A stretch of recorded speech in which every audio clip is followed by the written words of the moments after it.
1,00,000% की बात में अब बात करते हैं दुनिया के सबसे पुराने लोकतंत्र यानी अमेरिका की, जहां नए राष्ट्रपति जो बाइडेन अब अपनी कमान संभाल चुके हैं। और जो बाइडेन के राष्ट्रपति बनने के बाद अमेरिका के भारत के साथ किस तरीके के रिश्ते रहने जा रहे हैं, ये हर किसी के जहन में सवाल है। एक रिपोर्ट देखिए। Office of President of the United States. Office of President of the United States. America में बाइडेन राज के आगाज के साथ ही एक्सपर्ट्स इस बात पर फोकस कर रहे हैं कि अमेरिका के नए राष्ट्रपति के कार्यकाल में भारत और अमेरिका के रिश्ते कैसे होंगे। इस सवाल का जवाब बाइडेन की कोर टीम में छिपा है। दरअसल भारतीय मूल के 21 अमेरिकी नए राष्ट्रपति जो बाइडेन के चाणक्य बने। इनमें उपराष्ट्रपति कमला हैरिस समेत 13 महिलाएं हैं।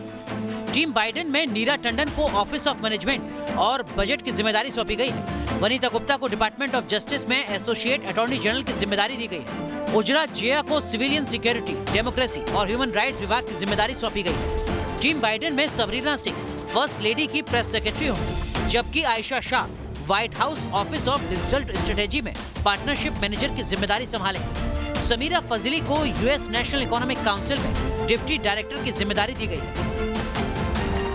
जो बाइडेन की टीम में शामिल भारतीय मूल के लोगों की लिस्ट यहीं खत्म नहीं होती। वॉशिंग्टन में सत्ता बदलने के साथ ही अमेरिका में रह रहे भारतीय मूल के लोगों को कई बड़ी जिम्मेदारी सौंपी गई है। जो बाइडेन की इंडिया पॉलिसी कैसी होगी, इसका अंदाजा अमेरिका की पाकिस्तान नीति और कई अहम मोर्चों पर अमेरिकी सरकार के फैसलों से भी साफ होगा। कश्मीर और मानवाधिकारों को लेकर अमेरिकी रुख का असर भी भारत अमेरिका के रिश्तों पर पड़ना तय। वैसे बाइडेन का पिछला सियासी करियर देखने पर यह साफ हो जाता है कि वो भारत के साथ रिश्ते मजबूत करने के पक्षधर रहे हैं। भारत अमेरिका के बीच हुए परमाणु करार में उनका अहम रोल था। साथ ही बाइडेन भारत के साथ रिश्ते मजबूत करने को लेकर खुलेआम बयान दे चुके हैं। Team news nation. 2 महीने बीतने को हैं, लेकिन किसान आंदोलन लगातार जारी है और इस बीच 26 जनवरी नजदीक आती जा रही है, जब किसान कह चुके हैं कि हम ट्रैक्टर मार्च निकालेंगे। किस तरीके की तैयारियां हैं किसानों की 26 जनवरी को लेकर, ये रिपोर्ट देखिए।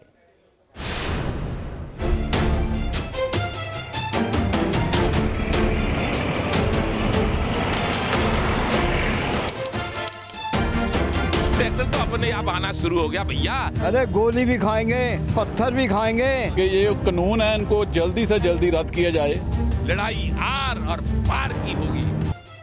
ट्रैक्टर बना बंकर, आंदोलन के लिए किसान बने जवान। एक तरफ देश में गणतंत्र दिवस की तैयारी हो रही है, तो दूसरी ओर किसान ट्रैक्टर मार्च की तैयारी में जुटे हैं। तस्वीरें पंजाब के जालंधर के पड़ियाना गांव की हैं, जहां ट्रैक्टर को कुछ इस तरीके से मॉडिफाई करके उसे मजबूती दी जा रही है, जिससे ट्रैक्टर मार्च के दौरान कोई दिक्कत ना आए। अब हम ट्रैक्टर के अंदर मौजूद हैं और आपको दिखाएंगे कि किस तरह से ये ट्रैक्टर जो है पूरा मॉडिफाई किया गया है और किस तरह से जो ट्रैक्टर के लोग जो हैं, जो मालिक हैं, उन्होंने क्यों मॉडिफाई किया। ਇਹ ਜੀ ਸਾਨੂੰ 26 नवंबर ਨੂੰ खट्टर सरकार ने दिखाया सी। हमें खट्टर सरकार ने दिखाया था 26 नवंबर को, जब हम दिल्ली के लिए कूच किए थे, तो उन्होंने हमें मतलब पानी की बिछाड़े मारी, अथरू गैस के गोले मारे, हमारे तो लाठी चार्ज किया। सो उसके हिसाब से हमने ये ट्रैक्टर मॉडिफाई किया है। अब 26 जनवरी को जो परेड हो रही है उसमें लेकर जाएंगे जी इसको।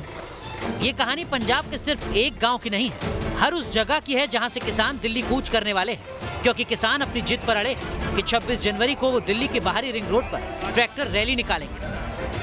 कृषि कानूनों के विरोध में दिल्ली की सीमा पर बैठे किसानों के आंदोलन को 2 महीने होने वाले हैं, लेकिन इन 2 महीनों में बात ढाक के 3 बात ही साबित हुई है। किसान और दिल्ली पुलिस के बीच बातचीत में नतीजा कुछ भी नहीं निकला। पुलिस किसानों को मनाने में जुटी रही, लेकिन किसान 26 जनवरी को ट्रैक्टर रैली से पीछे हटने को तैयार नहीं, जिसे लेकर अब एक बार फिर शुक्रवार को दिल्ली पुलिस और किसानों के बीच बातचीत होगी।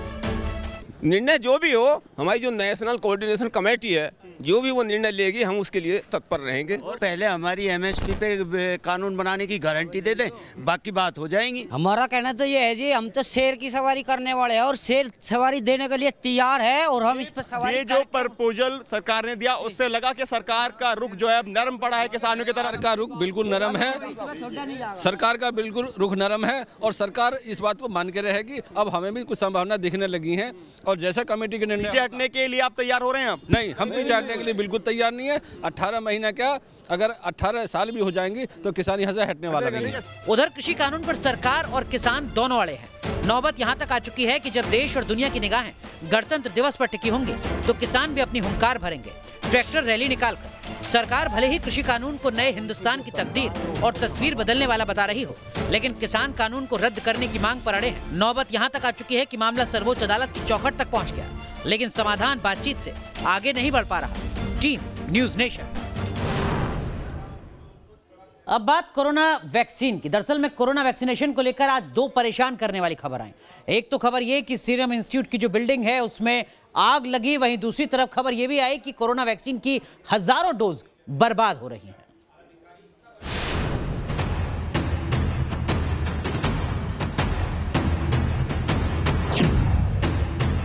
सीरम इंस्टीट्यूट में आग। कोरोना वैक्सीन बनाने वाली कंपनी में आग लगने से मची सनसनी। क्या ये आग साजिश की आग है या फिर ये एक महज हादसा है? आसमान में उठता ये गुबार कोविशील्ड वैक्सीन बनाने वाली पुणे के सीरम इंस्टीट्यूट से उठ रहा है। पुणे के मेयर मुरलीधर मेहोल का दावा है कि आग पर काबू तो पा लिया गया है, लेकिन इस आग में 5 लोगों की मौत हुई है। आग लगने की खबर मिलते ही दमकल विभाग की 14 गाड़ियां मौके पर पहुंची और आग को काबू किया। गनीमत यह रही कि कर्मचारियों को बिल्डिंग से वक्त रहते निकाल लिया गया।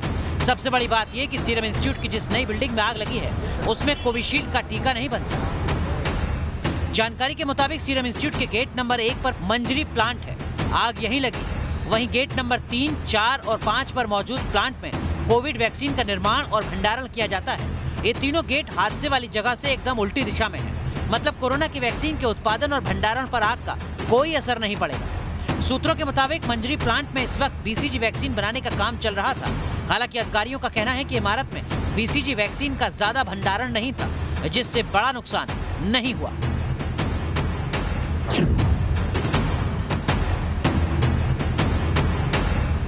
जिस वैक्सीन का इंतजार देश बेसब्री से कर रहा था, जिस वैक्सीन की पहली डोज पर देश में हवन और पूजा पाठ किया गया, उसी वैक्सीन के हजारों डोज बर्बाद हो गए। दिल्ली हो या फिर बिहार, असम हो या राजस्थान, देश के कई राज्यों में कोरोना वैक्सीन के हजारों डोज का नुकसान हुआ है। इस वक्त हम गंगाराम हॉस्पिटल में मौजूद है दिल्ली की, और ये है वैक्सीन क्लिनिक। तो इस तरीके का कोल्ड चेन फैसिलिटी बनाई जाती है। नॉर्मल फ्रिज है क्योंकि कोवैक्सीन और कोविशील्ड दोनों ही वैक्सीन ऐसी है जिन्हें हम नॉर्मल फ्रिज के टेम्परेचर पे 0 to 7 डिग्री पे रख सकते हैं। इस तरीके से जो बची हुई वेसल्स हैं जिसमें वैक्सीन है वो संभाल के रखी जाती है ताकि अगले दिन इस्तेमाल हो सके, वरना ये 4 घंटों के अंदर खराब हो जाएंगी। एक आंकड़े के मुताबिक कोरोना की दिल्ली में 1000 डोज, असम में 1000 डोज, राजस्थान में 622, पंजाब में 156, मध्य प्रदेश में 72, अकेले अमृतसर में 32, कानपुर में 31 और मुजफ्फरपुर में 14 डोज बर्बाद हो चुकी हैं। क्यों हो रही है वैक्सीन की बर्बादी? आज चौथा दिन है राजस्थान में, लेकिन लगातार 16 जनवरी से हम आंकड़े देखें तो हर दिन आंकड़ा घटता जा रहा है। और इस बीच जिसको हम अमृत कहते हैं, जिसका लंबे समय से इंतजार था जिस वैक्सीन का, वो डोज खराब हो रही हैं। राजस्थान में पिछले 3 दिनों में 14 जिलों में 622 डोज खराब हो चुकी हैं, जिनमें जयपुर में 158 डोज खराब हुई हैं। आखिर जिस वैक्सीन का इंतजार देश कर रहा था, जिस वैक्सीन को हिंदुस्तान दुनिया के कई देशों को एक्सपोर्ट कर रहा है, उसकी बर्बादी क्यों हो रही है? आखिर क्यों इतनी तैयारी के बाद भी वैक्सीन की डोज बर्बाद हो रही है? इसे भी समझ लीजिए। दरअसल कोविशील्ड की एक शीशी में 10 डोज होती है, तो कोवैक्सीन की एक शीशी में 20 डोज। वैक्सीन की शीशी को आइस बॉक्स में रखा जाता है। एक बार अगर शीशी को आइस बॉक्स से निकालकर खोल दिया गया तो उसे जल्द ही इस्तेमाल करना होता है। खुलने के बाद 4 घंटे ही फ्रीजर में रखा जा सकता है, नहीं तो वैक्सीन बर्बाद हो जाएगी। लिहाजा वैक्सीन सेंटर पर लोगों का पहुंचना जरूरी है। Team news nation.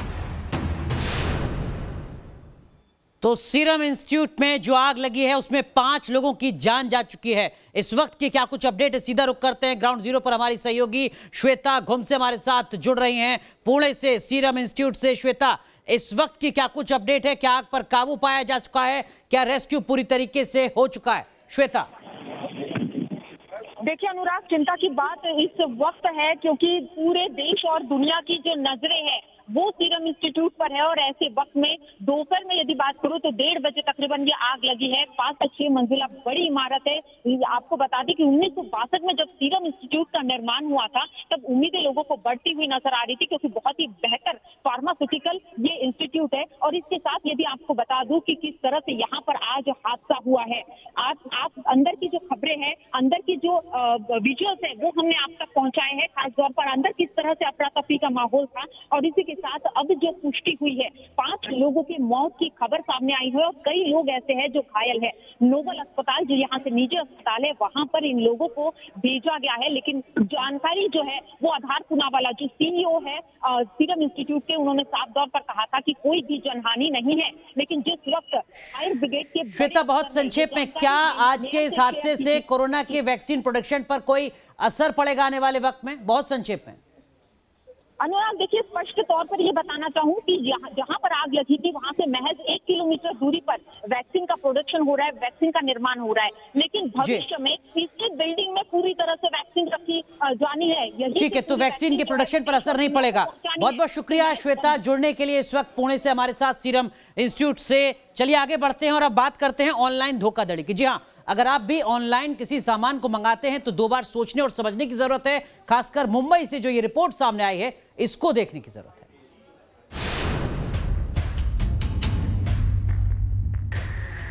काला कपड़ा, काली नकाब और करतूतें भी स्याह। मुंबई पुलिस की गिरफ्त में खड़े इस शख्स का नाम है आशीष अहीर, जो पेशे से कंप्यूटर इंजीनियर है। आशीष पर आरोप है कि इसने फर्जी वेबसाइट बनाकर 22,000 लोगों के साथ 70 लाख रुपए की ठगी की। पिछले 4-6 महीनों से उसने एक नई MOB शुरू की, जिसमें ये shopee.com करके जो वेबसाइट है, इसमें वो अच्छी चीज़ें, एक्सक्लूसिव चीज़ें बहुत कम कीमत में दिखा रहा था। और वो फोटोग्राफ से आकर्षित होकर लोग खरीदी के लिए उसको क्लिक करते थे और परचेस करते थे। और परचेस करते वक्त उसके पास पेटीएम या अदर ऑप्शंस होते थे, लेकिन कैश ऑन डिलीवरी का ऑप्शन नहीं था। तो जो भी लोग परचेस करते थे उसको माल कभी नहीं आता था। टीवी स्क्रीन पर जो महिला दिख रही हैं, इन्होंने कोई गुनाह नहीं किया, बल्कि ये बहुत बड़ी ठगी का शिकार हुई हैं। दरअसल आशीष शहीर के फ्रॉड का शिकार 1-2 लोग हुए हों, ऐसा नहीं, बल्कि इसने 22,000 लोगों को फर्जी वेबसाइट के सहारे ठगा है। दरअसल इस शख्स पर आरोप है कि इसने महिलाओं के कपड़े बेचने के लिए एक वेबसाइट बनाई थी और इस वेबसाइट पर कई तरीके के महंगे कपड़ों को सस्ते में बेचने के नाम पर महिलाओं से ठगी करता रहा। पहले ये ऑनलाइन पैसे ट्रांसफर करवा लेता था, उसके बाद ना तो सामान मिलता था और ना ही पैसा रिफंड होता था। और ऐसा करके इसने पूरे 70 लाख का फ्रॉड किया। टोटल 2,500 रुपीज़ का सामान खरीदा। फिर बहुत दिन हो गए तो सामान आया नहीं, तो मैंने मेल्स भेजने चालू किए, फ़ोन करना चालू किया, व्हाट्सएप मैसेज भेजने चालू किए, तो मुझे कोई रिस्पांस नहीं मिला। तब मैंने थोड़ा सा गूगल के ऊपर सर्च किया तो उसमें बहुत सारे लोगों के रिव्यूज़ थे कि उनको सब बता रहे थे कि उनको चीट किया गया है। ये वेबसाइट ने किसी को भी सामान नहीं भेजा और जिसको सामान मिला है वो टूटा हुआ और ख़राब सामान मिला है। भागदौड़ भरी जिंदगी में डिजिटल जमाने ने लोगों की जिंदगी में तेजी से घर कर लिया है। लिहाजा जब भी कोई सामान मंगवाएं तो भरोसेमंद वेबसाइट का ही सहारा लें।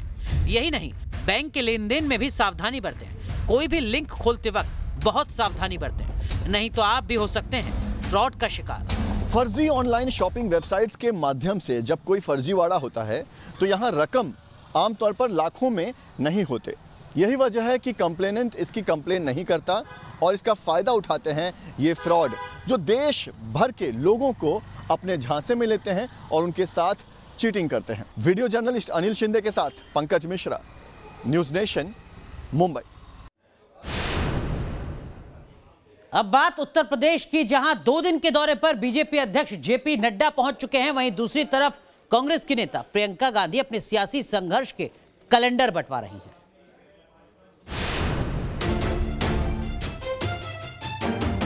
देश के सबसे बड़े राज्य में चुनावी हलचल तेज हो चुकी है। यूपी विधानसभा चुनाव में भले ही अभी 1 साल से ज्यादा का वक्त हो, लेकिन चुनाव से पहले अपने सभी पेच को राजनीतिक पार्टियां कस लेना चाहती हैं, जिससे चुनाव के वक्त कोई ढील न रह जाए। और इसी का नतीजा है बीजेपी अध्यक्ष जेपी नड्डा का 2 दिन का लखनऊ दौरा। जेपी नड्डा के 2 दिन के लखनऊ दौरे का मकसद मिशन 2022 है, जहां फिर से एक बार यूपी में बीजेपी की सरकार बनाना है। अपने 2 दिन के लखनऊ दौरे में जेपी नड्डा अलग अलग फोरम पर काम करने वाले लोगों से लेकर समाज की राय बनाने में अहम भूमिका निभाने वाले बुद्धिजीवियों के साथ दर्जन भर से ज्यादा बैठकें कर विधानसभा चुनाव तक का खाका खींचेंगे। इस दौरान कार्यकर्ताओं से लेकर विधायकों और सांसदों तक को पॉलिटिक्स ऑफ परफॉर्मेंस का मंत्र देंगे, तो आम लोगों को गुड गवर्नेंस का एहसास कराने के लिए मुकम्मल योजना भी बनाई जाएगी।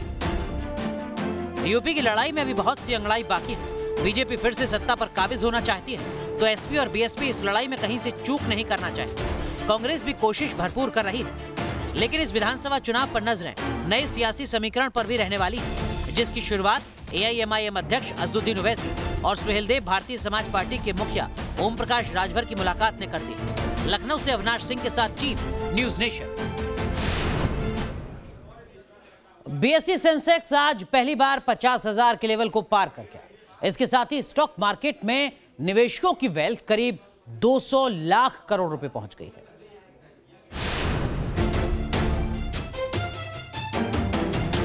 आज भारतीय शेयर बाजार ने ऐतिहासिक ऊंचाई को छू लिया। पहली बार स्टॉक एक्सचेंज का सेंसेक्स 50,000 को पार कर गया। इसके साथ ही स्टॉक मार्केट के निवेशकों की वेल्थ 200 लाख करोड़ रुपए पहुंच गई। शेयर बाजार ने कोरोना के साइड इफेक्ट को मात देकर नया रिकॉर्ड बना लिया है। इसे इस मुकाम तक पहुंचने में 35 साल लगे। बीएसई की तरफ से जारी किया गया ये ट्वीट शेयर बाजार के उतार चढ़ाव को बयां कर रहा है। शेयर बाजार में कुछ रिकॉर्ड तोड़ होगा। इसकी झलक 20 जनवरी को ही दिखने लगी थी, जब बीएसई के एमडी और सीईओ ने इंडियन मार्केट के कैपिटलाइजेशन के $2.7 ट्रिलियन तक पहुंचने से जुड़ा ट्वीट किया था। सेंसेक्स ने पहली बार 4 मार्च 2015 को 30,000 के स्तर को छुआ था। सेंसेक्स 29 अक्टूबर 2007 में 20,000 पर पहुंचा था। इससे पहले 10,000 से 20,000 होने में सेंसेक्स को 22 महीने का वक्त लगा था। सेंसेक्स को 10,000 तक पहुंचने में 1 दशक लग चुका था। सेंसेक्स ने यहाँ पर 50,000 का आंकड़ा छूता हुआ नजर आया और उसके ऊपर ही यहाँ पर मार्केट बना हुआ है। उसके पीछे काफ़ी हद तक अंतर्राष्ट्रीय बाजारों का रीजन और साथ ही डोमेस्टिक बाजार भी यहाँ पर स्ट्रांग है। कंपनी की अर्निंग यहाँ पर अच्छी देखने को मिली है, उससे सेंसेक्स में तेजी बनती हुई नजर आई है। बजट की एक्सपेक्टेशन में भी मार्केट को 4 चांद लगाए हैं। साथ ही कोरोना की वैक्सीन भी यहाँ पर एक पॉजिटिव खबर लेकर आई है। शेयर बाजार में आए इस रिकॉर्ड तोड़ उछाल की वजह आपको बताते हैं। जानकारों के मुताबिक अमेरिकी राष्ट्रपति बाइडेन ने पद संभालने के बाद कोविड से बदहाल इकोनॉमी को संभालने के लिए कई फैसले किए हैं। इससे बाजार में भरोसा जगा है। WHO की तरफ से आने वाले दिनों में कई कंपनियों की कोरोना वैक्सीन को मंजूरी देने की योजना है। यूरोपियन सेंट्रल बैंक की तरफ से मनी पॉलिसी में बदलाव न करने का फैसला भी बाजार के लिए मुफीद साबित हुआ है। कोरोना काल की शुरुआत में कयास लगाए जा रहे थे कि बाजार औंधे मुँह गिरेगा, लेकिन अब हुआ इसके ठीक उल्टा। सेबी के आंकड़ों के मुताबिक मार्च में देश में कुल डीमैट अकाउंट लगभग 4 करोड़ 10 लाख थे, जो अक्टूबर के आखिर तक बढ़कर 4 करोड़ 76 लाख हो गए। इस तरह से कोरोना काल के 7 महीनों में लगभग 66 लाख नए डीमैट अकाउंट खोले गए। जाहिर है इनके जरिए निवेशकों ने बाजार में पैसा पंप किया। साथ ही सरकार की कोशिशों का असर भी बाजार में दिख रहा है। कोरोना काल में बाजार में लगातार उतार चढ़ाव देखा जा रहा था, लेकिन आज शेयर बाजार 50,000 के आंकड़े को भी पार कर गया। इसके पीछे की वजह मानी जा रही है कि वैक्सीन आने से कहीं ना कहीं बाजार का सेंटिमेंट बदला है, तो वहीं लगातार इंटरनेशनल ग्रोथ जो है वो अब प्रभाव डाल रही है। भारत की इकोनॉमी अब बेहतर रास्ते पर चल चुकी है। जर्नलिस्ट पवन तिवारी के साथ सैयद आमिर हुसैन, न्यूज नेशन, दिल्ली। चलिए लाख टके की बात में आज के लिए बस इतना है, लेकिन आपको बता दें देश की बहस के लिए जो मुद्दा आपने चुना है वो मुद्दा है सावरकर पर सियासी संग्राम क्यों। इसी मुद्दे पर देश की बहस आज रात 8:30 बजे दीपक चौरसिया के साथ।